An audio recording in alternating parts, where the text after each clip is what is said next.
And I'm going to begin to call in the energy of Grandmother Moon. And you might, whatever feels right, you might keep your eyes open and gaze at your flame, at the fire, and ask, to receive messages from the fire, anything that you need in the dancing flame. Or you might close your eyes and just allow yourself to journey with me, to travel with me. And we'll see what Grandmother Moon would like to share with us tonight. And so with your intention as well, join with me in connecting with Grandmother Moon. You might just visualize her beautiful luminous face if your eyes are closed, or just open your heart and your mind to her wisdom and to her power and presence. Beautiful Grandmother Moon.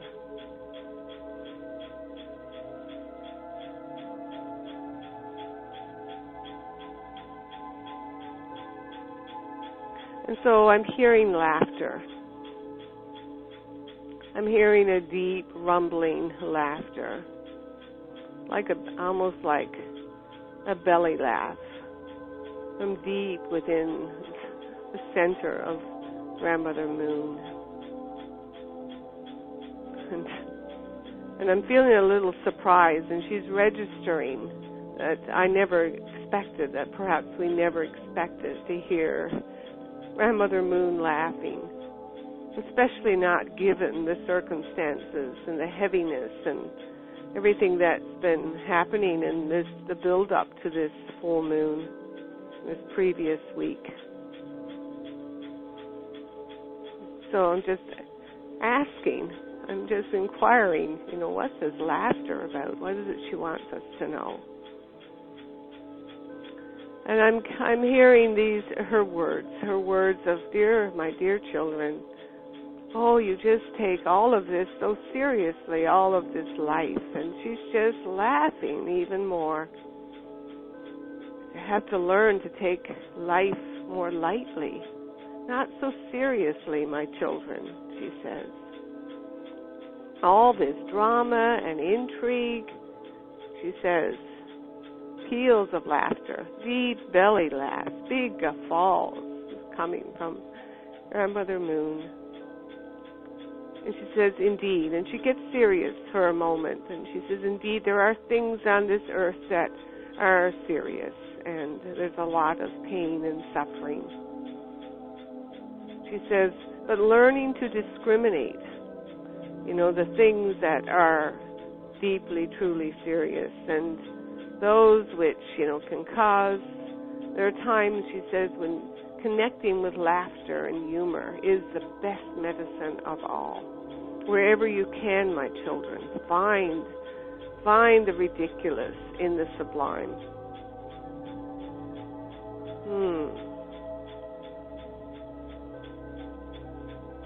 Yes, and finding a way, she says, to shift the vibration of whatever it is, to find the humor, to see there's great power in this medicine, the medicine of laughter, of seeing through the shadows and the illusions, the veils. Dancing with the shadows. Now she's showing this idea of shadows, of smoke and mirrors. Learning to discern, she says, is powerful skill indeed, and will serve you well in the coming days. Indeed, there are times to grieve and times to cry. There's great sadness and suffering afoot. But wherever you can, and as quickly as you can, my children, she says, look for the ridiculous. Look for, what's truly humorous about any of this. And realize that there is always something deeper happening. Like a magic show, she's showing me a stage and all this smoke and veils and curtains, and she said there is a lot of illusion afoot, a lot of purposeful illusion by the powers that be. And to be aware that there is more going on than meets the eye.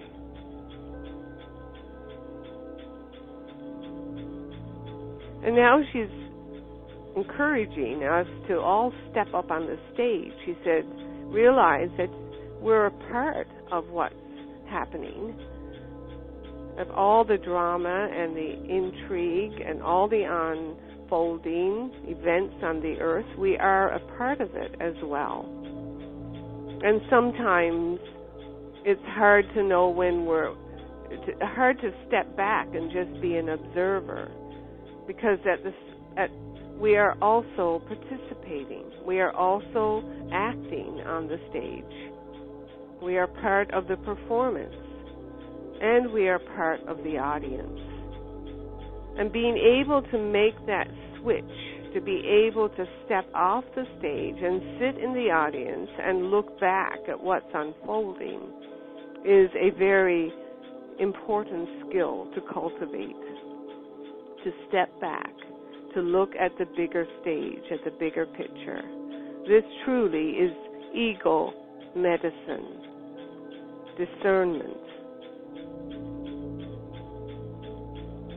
More condor medicine, she's showing me, like a big hawk and a big vulture, turkey vulture kind of energy.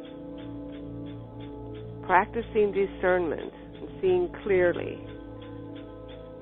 Medicine from the East and from the great animal kingdom. Cultivate this.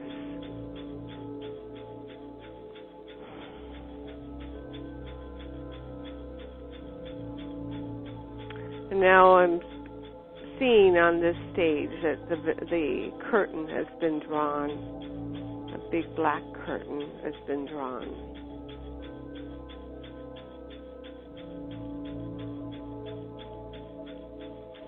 And into the blackness, she says, do not be afraid. In the coming days, there will appear to be many curtains drawn and the dark, and you are coming into the dark of the season in this hemisphere, where you will see many images being projected onto this black curtain. And some of this will be your own unconscious, your shadows, so to speak, that which has not yet been owned and fully seen and appreciated. Again, she says, be like someone in a movie theater watching the images being projected. Practice detachment, and this is one way. Like you're seeing a movie. So when you see and feel and notice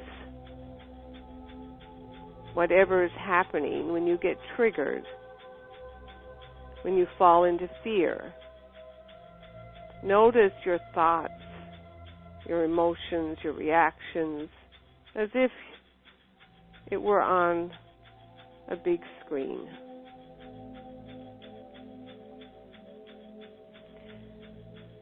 And she's practicing, showing me the big black curtain being pulled back, and then seeing the images reflected on a white screen. So it's a black screen and then a white screen. And she says it will look different. Depending on what the background is, those images will look different. They could look more frightening on one. But practice this. Practice seeing it against a black screen and against a white screen. And I'm asking for more clarification on this.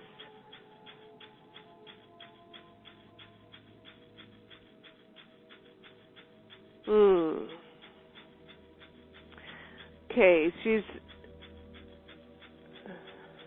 about the duality of our existence, and that we flip ourselves in terms of how we see the world and how we see our own experience. And she's reminding us that everything out there is actually a mirror for what is inside us, that is in here. And so to notice and watch when we are projecting onto the world out there, and when it actually is simply being a mirror for something we need to look at within ourselves.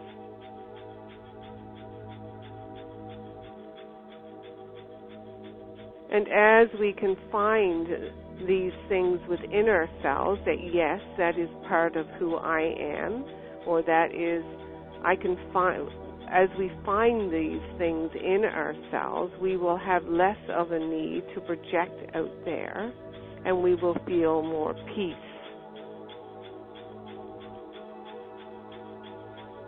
And so noticing how we're projecting and against who and what we're projecting, meaning we are blaming or passing judgments. This is good, this is bad. And she's reminding us that it's just natural for our human minds to assign judgment in this dualistic way. We tend to see things in black or white. The mind sees things in black or white. And this is what she wants us to know and to be more aware of when we're seeing things in black and white.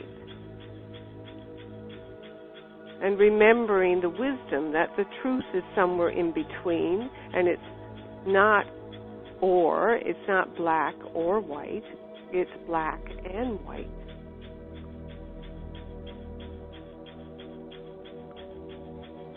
And it's not good or bad, it's good and bad. And that is the reality of this third dimensional world. And as we learn to embrace these dualities, these conflicts, these projections, as we are able to pull them back in and to own them, then truly we can walk with more grace and ease in the world, and more peaceful, and more at peace with the world out there. That we can come to appreciate that the world is indeed unfolding as it should.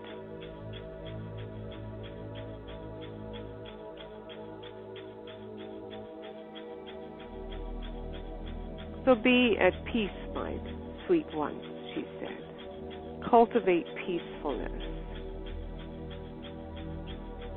Cultivate compassion for yourself, most of all, knowing that you are already perfect, whole, and complete. And indeed, the creation is already perfect, whole, and complete.